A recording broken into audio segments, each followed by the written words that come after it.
Magandang gabi po. Ano po masasabi nyo sa, ano po reaction nyo sa kumakalat na fake news regarding po sa hindi legit ang election na nangyari kung nakarang federal partidong federal ng Pilipinas Manila Chapter? Ano pong reaction nyo?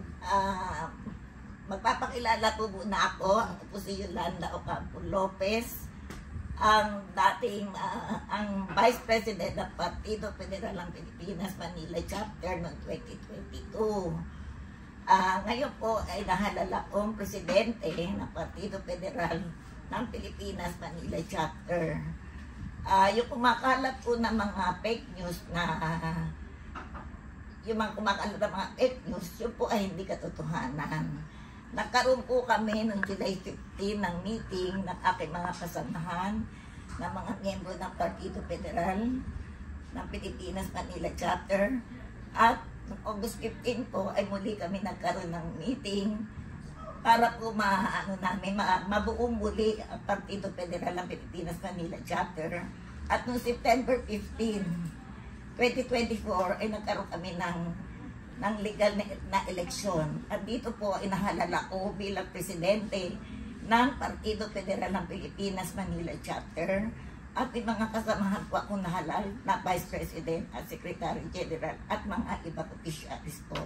So wala po katotohanan na lumalabas ng mga fake news dahil kami po ay legal. Dumaan po kami sa tamang proseso. No?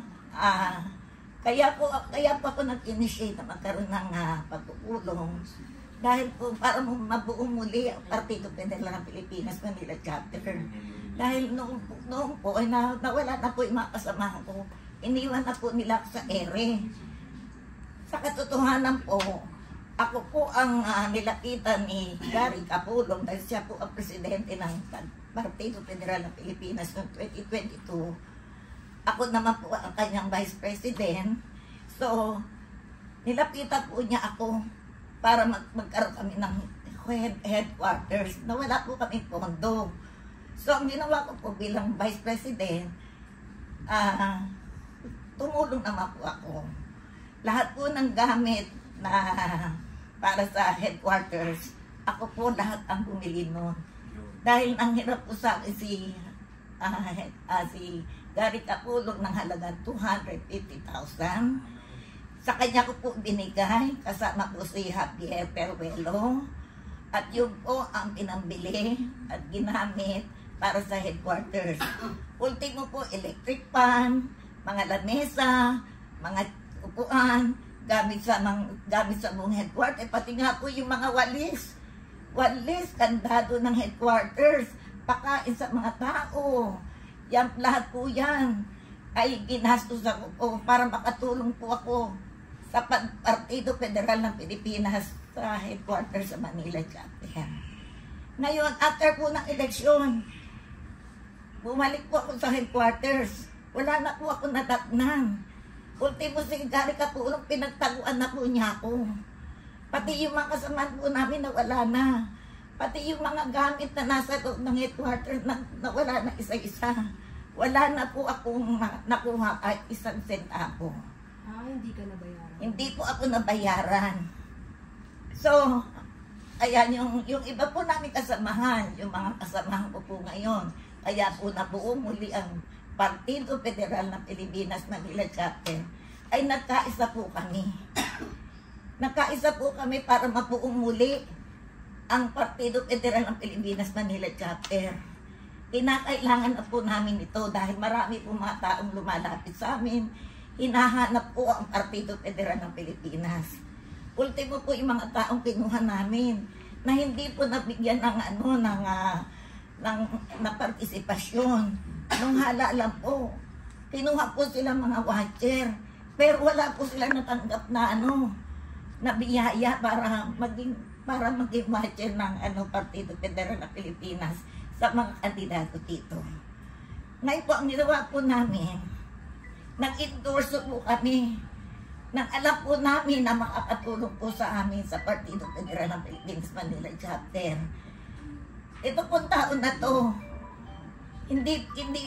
kahit nung simula pa lang po nung matapos ang eleksyon, dahil tumakbo pa siyang konsihal sa Partido Federal ng Pilipinas. Ito po yung naniniwala po ako na siya po ang tunay na miyembro ng Partido Federal ng Pilipinas. Actually po, may picture kami. Andito po, si Gary Capulong po ang presidente, ako po yung vice president. Tinaas po namin ang kamay ni Super Mara Tamundo. Dahil siya po ang tunay na partido, na miyembro ng Partido Federal ng Pilipinas. Actually nga po, hinahanap ni Gary Capulong si Mara. Ang ginawa ko po dahil kilala ko si Mara Tamundong, tinawagan po si Mara Tamundong at sinikap ko po makarating siya dito sa headquarter at nandun na po si Mara Tamundong. Dalawa po kami ni Gary Capulong, itinaas po namin ang kanyang kapay. Pagpapatunay na siya po ang tunay na miyembro ng Partido Federal ng Pilipinas, Manila Chapter. Kaya po, sa ngayon sa aming nagkaisa po kami ng mga halal na opisyalis ng Partido Federal ng Pilipinas, Manila Chapter. Yung mga bagong halal ngayon. Ngayon, siya po ang ini-endorse namin. Hinalal po namin siya para maging chairman ng Partido Federal ng Pilipinas, Manila Chapter. Alam po namin mga opisyal ngayon na siya lang po ang makakatulong mabuhay ang mga mamamayan ng Manileño. At isa pa po, hindi lang sa Manileño na ito umiikot si Mara Tamundo sa lahat. Ang dami po niya natulungan. Ang mga kaya po namin siya tinawag na Super Mara. Siya po ang tumulong sa mga senior citizen, sa mga kabataan, sa lahat ng lumalapit sa kanya, sa mga lahat ng nangangailangan. Wala po nakagawa niyan. Ang tagal ko na pumutante.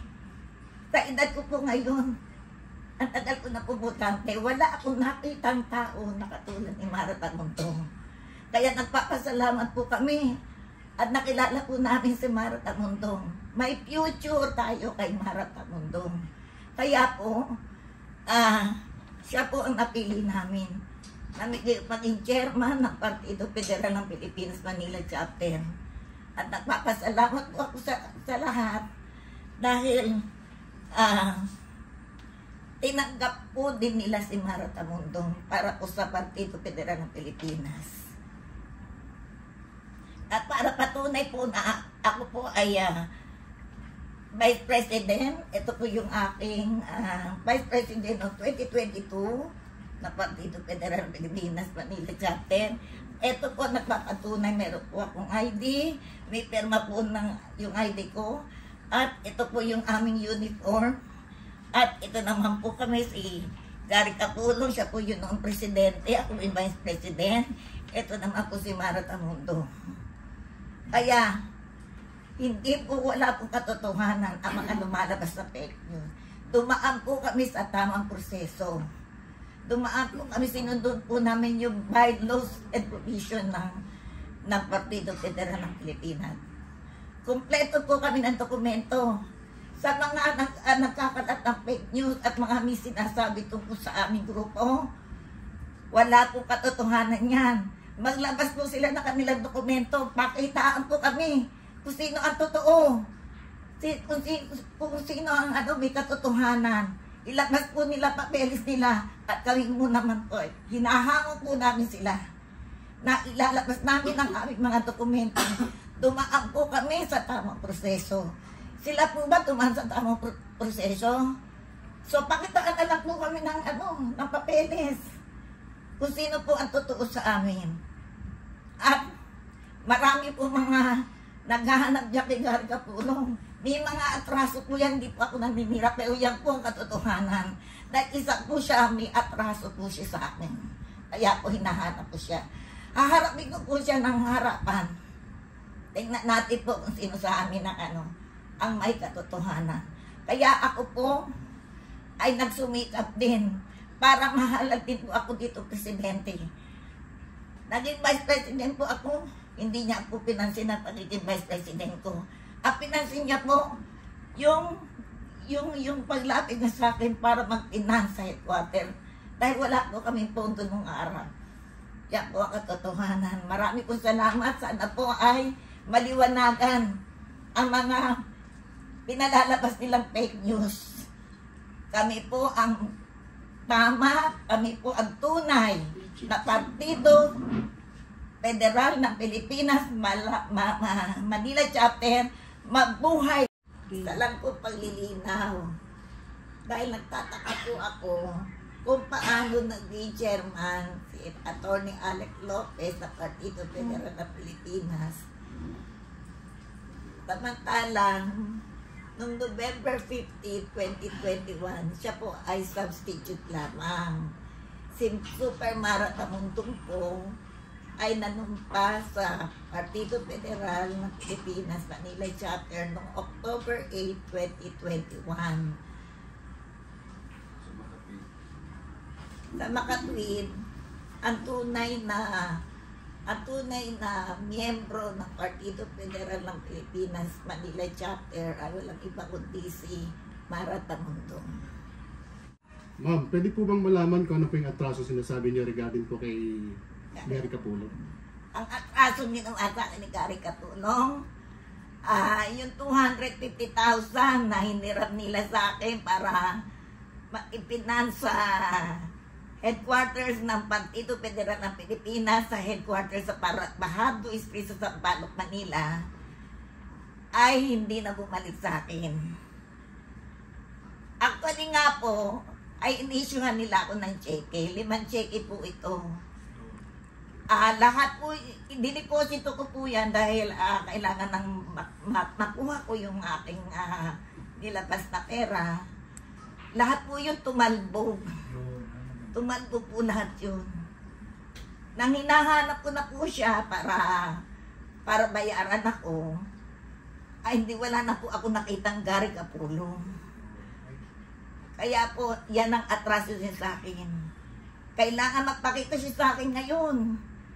Kasi ako na ang presidente. Ako na ang presidente ng Partido Federal ng Pilipinas, Manila Chapter. No? Sinisingil ko na siya. Ilabas niya yung pera ko.